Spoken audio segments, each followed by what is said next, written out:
Assalamualaikum warahmatullahi wabarakatuh.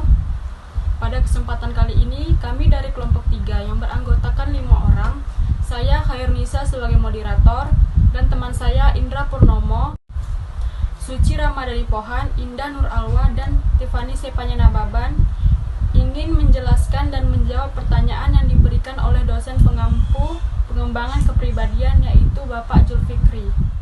Kenapa pengembangan kepribadian penting bagi kita? Sebelum saya menjawab mengapa pengembangan kepribadian itu penting, saya ingin menjelaskan apa itu kepribadian.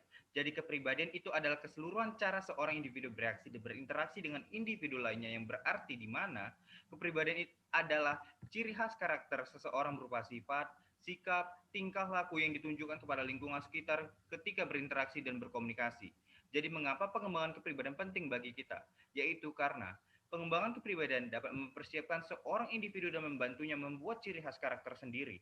Setiap individu harus dan perlu memiliki gayanya sendiri untuk dapat dicontoh oleh orang lain. Tidak dianjurkan untuk meniru dan mencontoh sikap dan perilaku orang lain. Tunjukkan kepada orang lain atas sikap dan perilaku yang terbaik yang kita miliki kepada mereka.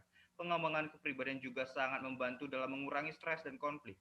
Ini artinya dapat mendorong individu untuk melihat sisi kehidupan yang lebih cerah, menghadapi segala situasi dan kondisi yang terburuk sekalipun dengan kepala dingin, santai, dan senyuman akan dapat melelehkan segala dan setengah dari masalah kita, dan juga menguapkan stres serta kekhawatiran. Oke, baik, saya akan menyambung penjelasan dari Saudara Endra. Pengembangan kepribadian dapat membantu kita mengembangkan sikap positif dalam hidup. Nah, contohnya apa? Yaitu menyelesaikan masalah dalam kondisi dan situasi apapun dengan selalu menerapkan sikap positif dan berpikir positif akan membuat masalah tersebut dapat diselesaikan dengan mudah.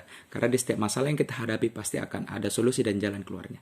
Pengembangan kepribadian juga membantu kita mengembangkan kepribadian yang mengesankan dan membuat kita berdiri terpisah dari yang lain. Dan yang terakhir, pengembangan kepribadian juga memainkan peran penting dalam meningkatkan keterampilan komunikasi seseorang. Kemudian kaitan antara pengembangan diri, pengembangan pribadi, dan pengembangan kepribadian dalam implementasi kehidupan sehari-hari. Nah, sebelum saya menjelaskan kaitan antara pengembangan diri, pengembangan pribadi, dan pengembangan kepribadian dalam implementasinya sehari-hari, saya akan menjelaskan pengertian dari setiap pengembangan tersebut masing-masing. Yang pertama adalah pengembangan diri.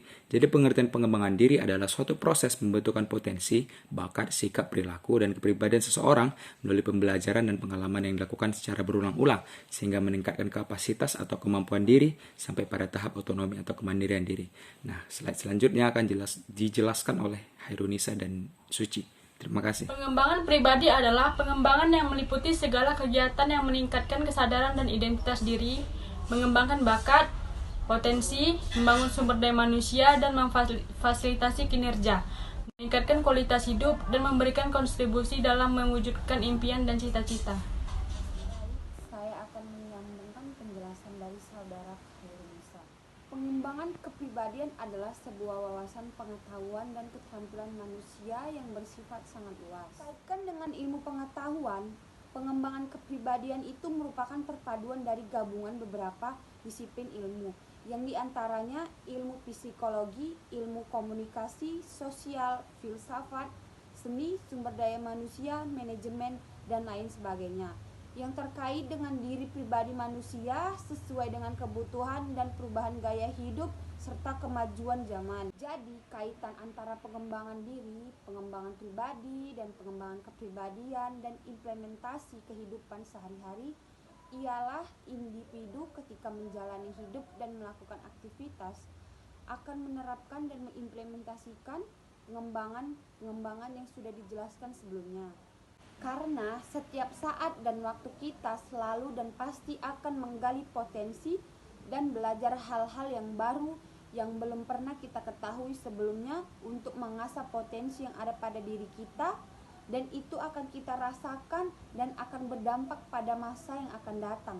Dan ketika kita beraktivitas dan berkomunikasi, kita harus menerapkan sopan santun yang bagus ketika menjalin hubungan dan ketika berkomunikasi dengan orang lain, dan memperlakukan orang tersebut dengan senyaman mungkin, sehingga orang tersebut dapat mengingat kesan yang baik terhadap diri kita sendiri. Karena pribadi yang kita tampilkan paling utama adalah menjaga etika kepada semua orang lain. Oke, baik, terima kasih. Saya akan menyambungkan penjelasan dari Saudara Indah Nurul Allah. Contohnya seperti kami adalah seorang mahasiswa, tentu saja kami akan selalu menggali potensi yang kami miliki masing-masing dengan selalu belajar hal-hal dan pelajaran serta pengetahuan baru yang dapat kami dapatkan dari kampus ataupun dari luar kampus. Baik itu berupa teori maupun berupa praktek secara langsung, dan ketika kami belajar dari baru tersebut di kampus, misalnya kami harus menerapkan sifat dan sikap yang sopan terhadap orang lain dan juga menjunjung tinggi etika yang baik serta berpenampilan rapi dan menarik. Dengan begitu, dosen ataupun pemberi ilmu pengetahuan serta wawasan tersebut akan senang dan lebih merasa dihargai ketika mahasiswanya berpenampilan rapi dan berperilaku sopan serta beretika ketika berbicara.